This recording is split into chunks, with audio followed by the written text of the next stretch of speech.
নিশ্চয়ই যে রহস্য আল্লাহ জানেন, সেটা আমরা মানুষ জানি না। আল্লাহর ফায়সালাতে নিজেকে রাজি করতে শিখুন।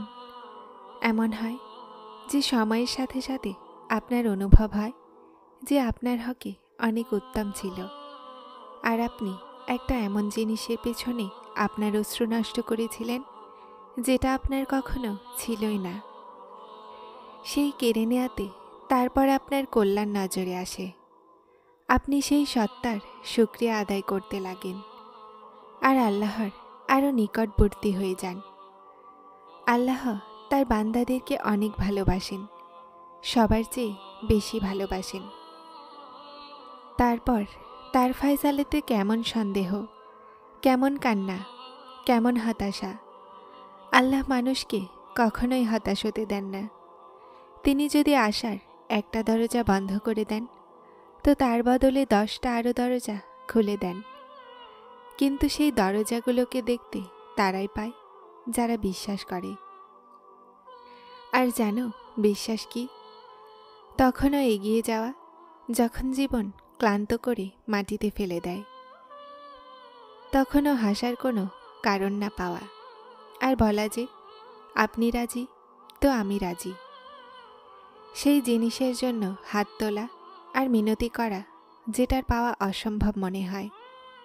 এটা বিশ্বাসের সেই কৈফিয়ত যেখানে অন্তর চিৎকার করে করে বলে, আমার আল্লাহ সর্ববিষয়ে সর্বশক্তিমান।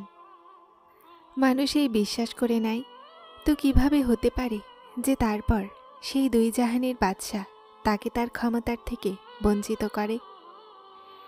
তারপর আমার রব বলেন, তুমি এখন আমার উপরে বিশ্বাস রেখেছ না?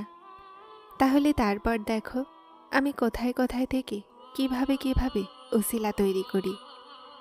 তারপর তিনি সেখান থেকে ওসিলা পাঠান যেখানে মানুষ কল্পনাও করতে পারে না, আর নিজের ভালোবাসার কয়েদে রেখে দেয়। তারপর তিনি মানুষ সমস্ত শূন্যতা থেকে মুক্ত করে দেন আর তার ভালোবাসার কয়েদে রেখে দেন।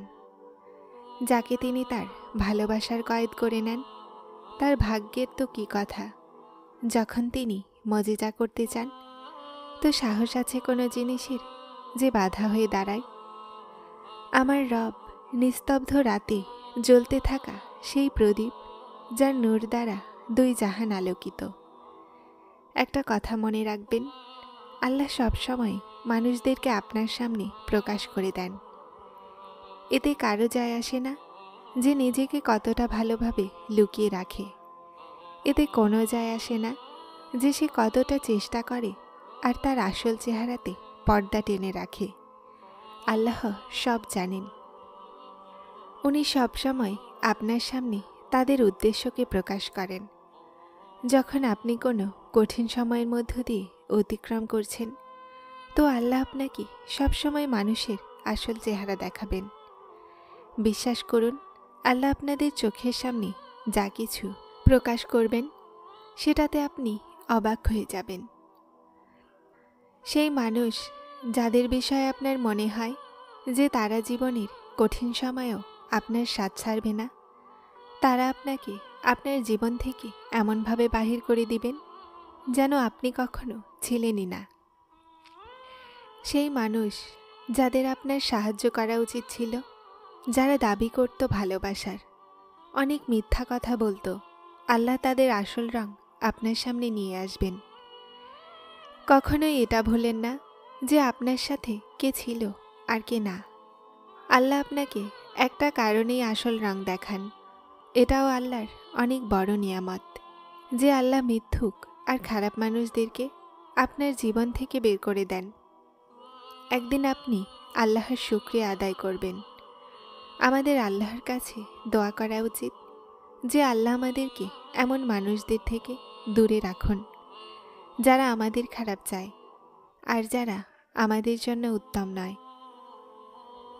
জীবন কোনো চান্স নয় যে কোনো কাকতালীয়ভাবে পেয়ে গেছ। এটা চাওয়া যেটাকে নির্ধারণ করা হয়েছে, আপনার রবের চাওয়া। আপনি জীবনের এই পর্যায়ে এসে আপনার জীবনকে শেষ করে দিন না, নিজেকে বদলানোর চেষ্টা করুন। যদি আপনি এক মুহূর্তে মৃত মনকে জীবন্ত করে দিয়েছেন, তো বিজয়ও আছে। হতাশা একটা যুদ্ধ, আর জিত আপনার হওয়া উচিত, হতাশার নয়। জীবন বড় অথবা ছোট হয় না। এটা অতীত অথবা ভবিষ্যৎও নয়। এটা কোন আর ফায়াকুনের সুরতে আমাদের কাছে আসবে।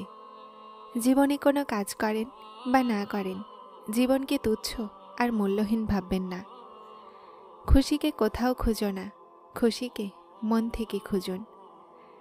খুশি টাকার কামিয়াবিতে নয়, না হলে টাকাওয়ালা মানুষ সব থেকে বেশি সুখী হতো। জীবনে বিপদকে মৃত্যুতে তাবির করো না, না হলে কষ্টে পতিত বাচ্চারা কখনোই হাসত না। কষ্টকে হতাশার ওষুধ দিও না, বরং এটাকে আল্লাহর রহমতের নিশানি ভাবো। যখন বাচ্চারা সুস্থ থাকে তো তারা খেলে ধুলে, যখন অসুস্থ থাকে তো তারা শুধু মায়ের সঙ্গ চায়। জীবন্ত থাকার জন্য কোনো দিনই ভালো হয় না। জীবন্ত থাকার জন্য জীবনকে ভালো বানাতে হয়। দুনিয়াতে ঘোরো ফেরো, কিন্তু তোমার আশেপাশে দেখো যারা মানুষ। কেউই পারফেক্ট লাইফ স্পেন্ড করছে না। সবাই কোনো না কোনো কষ্টে দুঃখে অতিক্রম করছে। আমরা কতটাই চিন্তিত হই না কেন, আমাদের থেকে বেশি চিন্তিত মানুষ দুনিয়াতে আছে। আমরা যদি খুশি হওয়ার জন্য অপেক্ষা করি, তো অপেক্ষাই করতে থাকব। আজ থেকে প্রশান্ত হতে শিখুন। নিজেকে বদলান, নিজের ধারণাকে বদলান, আর বেঁচে থাকার নিয়মকে বদলান। আর সবচেয়ে বড় কথা, আপনার বন্ধু বদলান, যারা আপনাকে সামনে যেতে বাধা তৈরি করে, আপনাকে হতাশ করে, আপনাকে ধোঁকা দেয়, আপনাকে মিথ্যা বলে। আর তিনিই তো আল্লাহ, সর্ববিষয়ে সর্বশক্তিমান। তিনি যাকে চান তার দিকে ঘুরিয়ে নেন চুপচাপ, আর কারো খবরও থাকে না। বিশ্বাস করো, উনি শুধুমাত্র একটা হুকুম দেন আর দুনিয়ার সমস্ত শক্তি এক হয়ে যায়। কোন তার আশেপাশে তাওয়াফ করতে লাগে, আর সব কথা কোন ফায়াকুনে শেষ হয়ে যায়। নসিব কেউ খুলে তো দেয়নি, সেটা তো আল্লাহর লেখা হয়। আর যদি কারো খারাপ হয়, তো নসিব কখনো খারাপ হয় না, কেননা সেটা আল্লাহ লিখেছেন। আল্লাহ জীবনে দুঃখ দেখান, এটার এই মানে নয় যে আমাদের নসিব দুঃখে ভরা, বরং এজন্য যেন অনেকগুলো দোয়া করে সেই আল্লাহর থেকে নিজের নসিব ভালো করে নিই। আর আল্লাহ এমন কেন করেন? কেননা তিনি এমন তাদের জন্যই করেন যাদেরকে তিনি ভালোবাসেন। যখন তুমি আল্লাহ ছাড়া অন্য জিনিসগুলোতে তোমার শান্তি খুঁজতে লাগো, তো উনি সেই সমস্ত জিনিসগুলোকে তোমার হাতে দিয়ে তোমাকে অশান্তিতে রাখেন। সব জিনিস পাওয়ার পরও তোমার নিজেকে একা একা মনে হতে লাগে। তারপর আজানের আওয়াজ কান পর্যন্ত তো পৌঁছায়, কিন্তু মন পর্যন্ত পৌঁছাতে পারে না। বিশ্বাসের দাবি করা অনেক সহজ হয়, কিন্তু পরীক্ষা তো তখনই আসে যখন দুঃখ বিশ্বাসে ভরে যায়, যখন দুঃখের চাওয়া অভিযোগকে প্রকাশ করতে পারে না। তারপর সব পেয়েও তুমি নিরুপায় হয়ে যাও। তারপর সব খুশি তোমার হতাশ মনে হয়। এভাবে আল্লাহ তোমাকে বলেন, আমি আছি তো সব আছে, আমি নেই তো কিছুই নেই। শান্তি তো শুধুমাত্র তার কাছেই পাওয়া যায়। আল্লাহ রাজি হবেন, আর খুব জলদি তুমি কান্নারত চোখে তোমার নসিবকে বদলাতে দেখবে, ইনশাআল্লাহ। যারা চ্যানেলটিতে নতুন এসেছেন তারা সাবস্ক্রাইব করে হেদায়েতের সাথে থাকুন। আসসালামু আলাইকুম।